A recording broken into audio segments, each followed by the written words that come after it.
Pas 19 vjetëve në koma, ky djalë zgjohet. Ja çfarë thot ai? Ai hapi sytë dhe endej në konfuzion. Nuk e dinte se ku ndodhej dhe e gjeti veten në një shtrat spitali. Infermierja ju afrua për të vëzhguar gjendjen e tij dhe i tha fjalën e tij të parë pas 19 vjetëve në koma.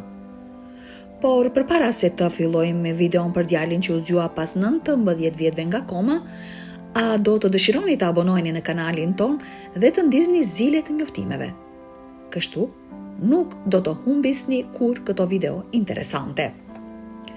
Monira Abdullah. Përpara se t'ju tregoj historinë e Terit, do të doja t'ju tregoj edhe historinë e Monirës. Monira, si Teri, kishte qenë në koma dhe ishte zgjuar pas 27 vitesh. Të qenurit në koma është shumë serioze dhe mund të ketë shumë pasoja negative afatgjata. Zakonisht, koma zgjat vetëm disa javë, kështu që historitë që do t'ju tregoj sot janë përjashtimet e ralla. Monira ishte një grua nga Emiratet e Bashkuara Arabe dhe jetonte në një qytet të vogël në Abu Dhabi. Një ditë autobusi i shkollës nuk mund të merrte djalin e saj, Omar, kështu që ajo vendosi të çonte vetë në shkollë atë. Ajo u fut në makinë me kunatin e saj dhe djalin dhe u nis për në shkollë. Omar ishte vetëm 4 vjeç në atë kohë. Në kthim, makina e tyre u përplas me një autobus shkolle. Kunati i Monirës po ngiste dhe ajo ishte ulur në sediljen e pasme me Omarin. Kur ajo vuri re që aksidenti ishte i pashmangshëm, e mori Omarin e vogël dhe e mbajti fort në krah për ta mbrojtur dhe kjo e ndihmoi atë. Por Monira mori goditjen e plot të përplasjes. Si rezultati i aksidentit, Monira pësoi një dëmtim të rënd të trurit, ndërsa Omar pati vetëm një plagë të lehtë. Pas aksidentit, Omar doli nga makina dhe më pas shikoi i dëshpëruar nënën e tij të pavetëdijshme. Ata nuk kishin një telefon, që do të thoshte se nuk mund të thërrisnin menjëherë një ambulancë. Si rezultat, Monira, 32 vjeçare, kaloi orë të tëra duke qëndruar shtrirë në tokë. Ajo ishte e pavetëdijshme kur ambulanca mbriti më në fund dhe e transportuan atë në urgjencë. Ajo nuk ishte e vetëdijshme për asgjë, sepse kishte qenë e pavetëdijshme gjatë gjithë kohës dhe për këtë arsye nuk reagoi ndaj rrethinas. Në spital mjekët diagnostifikuan një gjendje minimale të vetëdijes dhe koma e saj do të zgjaste shumë më gjatë se sa pritej nga mjekët. Ata i administruan Monirës ushqim përmes një tubi dhe ajo rregullisht ju nënshtrua fizioterapisë për të mbajtur muskujt e saj të paprekur dhe për të parandaluar degenerimin e mëtejshëm të trupit të saj. Mjekët besonin se ajo nuk do të zgjohej, sepse nuk ishte asnjë përparim në vitet që pasuan. Megjithatë, Omar nuk u dorëzua kurrë. Ai vizitonte rregullisht nënën e tij dhe gjithmonë besonte se një ditë ajo do të hapte sytë dhe do të zgjohej nga koma. Omar bënte një rrugë të gjatë çdo ditë për të parë nënën e tij dhe qëndronte me të për orë të tëra. Edhe pse ajo nuk mund të fliste. Ai vërente shprehjet e saj kur ajo ndjente dhimbje. Ajo gjithashtu nuk mund të fliste me të gjatë vizitave të tij, por për të ajo ishte e vlefshme dhe sa më shumë që zgjaste, aq më shumë rritej vlera e saj për të. Ai besonte me vendosshmëri se një ditë ajo do të zgjohej nga koma dhe kjo perspektivë i jepte kuraj dhe shpresë. Ai bënte gjithçka që mundej për ta ndihmuar atë, sepse Omar donte të ishte pranë nënës së tij çdo ditë. Ky e bëri të kishte vështirësi për të gjetur një punë të përhershme, por nëna e tij ishte më e rëndësishmja. Ajo kishte nevojë për të dhe ai duhej të ishte atje kurdo që ajo të hapte sytë. Kështu që ai gjithmonë siguroi që të kalonte kohë të vlefshme me nënën e tij në spital. Ata e lëviznin atë nga një dhomë në tjetrën, ndërsa vitet kalonin. Kur princi i kurorës dëgjoi për historinë e Monirës në vitin 2017, ata i ofruan familjes një grant për një program të gjë rehabilitimi multidisiplinor në Gjermani. Familja nuk e priste këtë sepse nuk e kishin kërkuar dhe ata shprehen mirënjohjen e tyre ndaj princit. Deri tani, ishte bërë tashmë e vështirë për të mbanin Monirën në spital. Në Gjermani, Monira i u nënshtrua një operacioni për të riparuar muskujt e dobësuar të gjymtyrëve të saj. Qëllimi ishte në të mbanin trupin e saj sa më të shëndetshëm, që të ishte e mundur në mënyrë që vetëdija e saj të zhvilloj dhe kjo ndihmoi. U bë e qartë që ajo ishte e vetëdijshme për njerëzit përreth saj.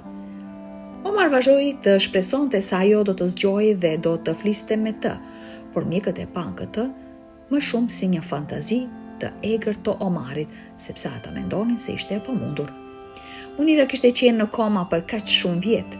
Megjithatë, më pas ndodhi e papritura.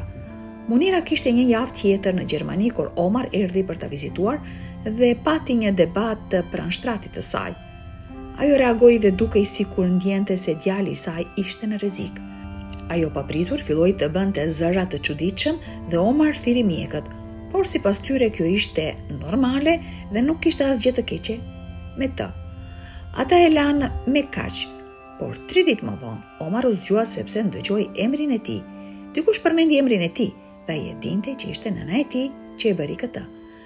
Ai ishte aq i lumtur sepse kjo ditë kishte ardhur më në fund. Ai kishte pritur për vite dhe gjëja e parë që ajo tha ishte emri i tij. Pas saj, ajo përmendi emrat e vëllezërve dhe motrave të saja. Këto ishin emrat e njerëzve që ajo mendonte se ishin aty. Ajo bërtiti dhe dukej sikur po përjetonte përsëri aksidentin. Kur u qetësua, mund t'u tregonte mjekëve se ku ndjente dhimbje. Edhe pse nuk ishte në gjendje të komunikonte shumë mirë, ajo bëhej gjithnjë më e vetëdijshme çdo ditë. Ndërkohë kishin kaluar 27 vjet dhe Omari i vogël kishte tashmë një burr të pjekur. Ajo kishte humbur kaq shumë gjëra gjatë viteve, por Omar kishte qëndruar gjithmonë pranë saj dhe ishte shumë i lumtur që ajo ishte kthyer. Ai fliste shumë me të dhe lutej me të gjithashtu, ndërsa ajo përsëriste fjalët pas tij. Asaj i pëlqente të fliste kur tema interesante, por ende kishte nevojë për shumë ndihmë nga familja për të rifituar pavarësinë e saj. Omar ndau historinë e nënës së tij me të tjerët për t'i inkurajuar dhe të mos dorëzohen dhe të mbështesnin gjithmonë të dashurit e tyre. Terry Wells. Terry ishte 19 vjeç kur ra në koma. Ajo përfshi në një aksident me makinë dhe u plagos rënd për shkak të aksidentit. Terry ishte një djalë i ri, i shëndetshëm dhe i gëzuar derisa ndodhi aksidenti. Ai madje ishte i martuar dhe sapo kishte filluar një familje. Gruaja e tij kishte lindur vajzën e tyre vetëm 6 javë përpara aksidentit. Ishte korrik i vitit 1984 dhe Terry sapo kishte mbushur 19 vjet në prill.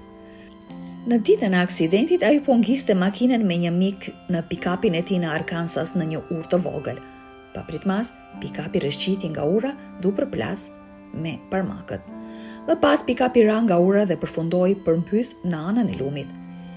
Miku që ishte bashkë me të, për fat të keq vdiq, por Terry ende po merrte frymë edhe pse ishte i pavetëdijshëm.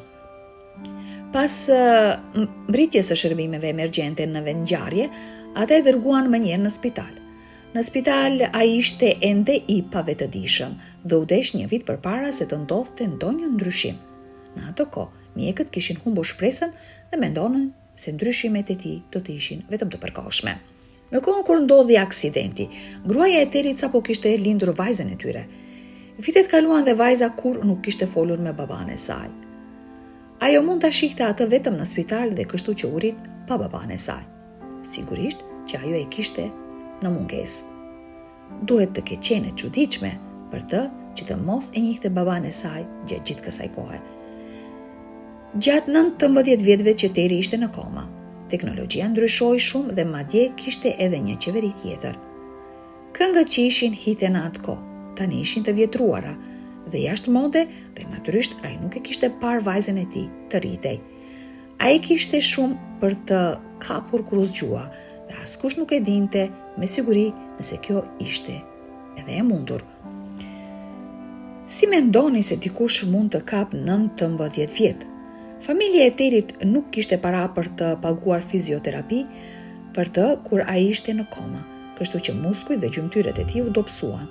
Kur dikush qëndron pa lëvizur për kaq shumë kohë, është e rëndësishme që trupi të mbahet në formë. Familja e tij e vizitonte rregullisht në spital dhe ata e bën këtë me besnikëri për të gjithë ato 19 vjet. Megjithatë, ata nuk mendonin se ai do të zgjohej përsëri dhe kishin frikë se ai mund të vdiste. Megjithatë, Disa mbetën shpresëdhënës dhe më në fund, Teri u zgjua mrekullisht në vitin 2003. Ai hapi sytë dhe shikoi përreth në konfuzion. Vendi ishte i panjohur për të, dhe ai ishte në një shtrat spitali. Infermierja ju ofrua për të kontrolluar gjendjen e tij, dhe ai tha fjalën e tij të parë pas 19 vjetëve në koma. Vajza e tij tani më 19 vjeçe, por ai besonte se ende ishte 19. Për të, dukej sikur ishte ende në pikapin e tij. Fjala e tij e parë ishte 9. Ai mund të përdorte vetëm gojën sepse muskujt dhe pjesët e trupit të tij ishin të dobta. Por në ditët që pasuan, Teri gradualisht u përmirësua, e vetmja gjë që kishte ishte një çrregullim i të folurit si rezultat i aksidentit. Zhvillimi i Terit ishte objekt kurioziteti për shumë shkencëtar dhe ata bën skanime të ndryshme të trurit të tij. Ata u habitën se si ai arriti të fliste menjëherë edhe pas kaq shumë kohe. Jo vetëm që shkencëtarët treguan interes, por edhe mediat. Teri jo vetëm që u bë një legjendë shkencore, por edhe i famshëm. Gazetarët ishin të etur për ta intervistuar. Ai u ftua për të marrë pjesë në disa emisione, bisedash. Gjatë komës, truri i Terit krijoi lidhje të reja. Kjo ishte shumë interesante për shkencën dhe ata bën kërkime të mëtejshme për të shpjeguar këtë. Për shkak se Teri kishte qenë në koma për kaq shumë kohë, ai nuk do të ishte kur më i njëjti person. Por familja e tij ishte e lumtur që e kishin përsëri pranë tyre, dhe tani, për herë të parë, vajza e tij kishte mundësinë të njihte baban e saj.